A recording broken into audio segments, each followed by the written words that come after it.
In breast reconstruction, we do a DIEP flap to reconstruct the breast.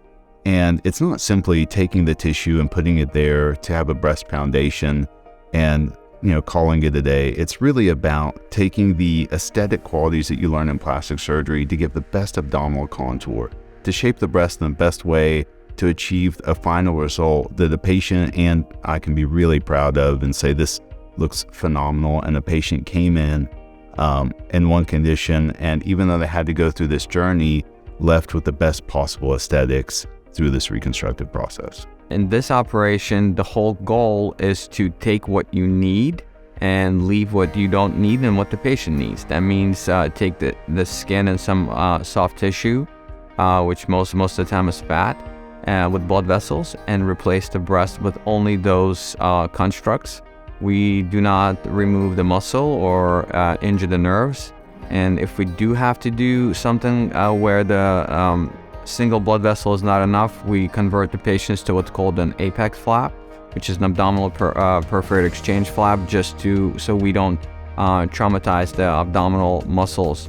They're extremely important for core strength as well as everyday use, including speaking, breathing, walking. Those muscles are critical for daily function.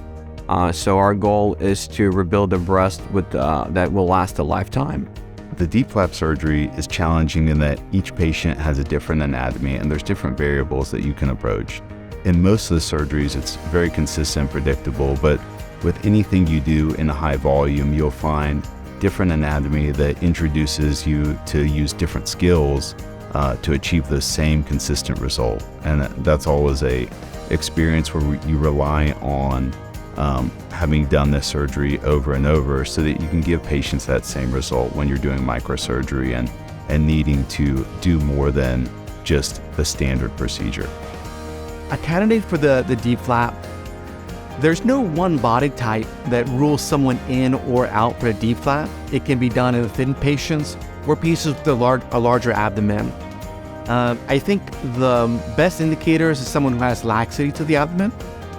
And even if someone's had previous abdominal surgery, we get a CT scan to confirm that the blood vessels we will use will be intact and will be suitable to do the surgery. So I think body type doesn't rule someone out, and previous surgery doesn't rule someone out, with the exception of an abdominoplasty. Recovery for the DIEP flap tends to be about 6 to 8 weeks for about 80 to 90% of people.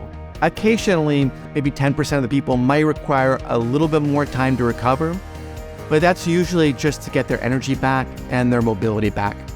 At Southwest Breast, we tend to put an emphasis on getting patients into postoperative physical therapy, which will help with stretching, scar massage, core strengthening, and I think that is what allows the majority of patients to feel like they're back to normal within that 6 to 8 week time range.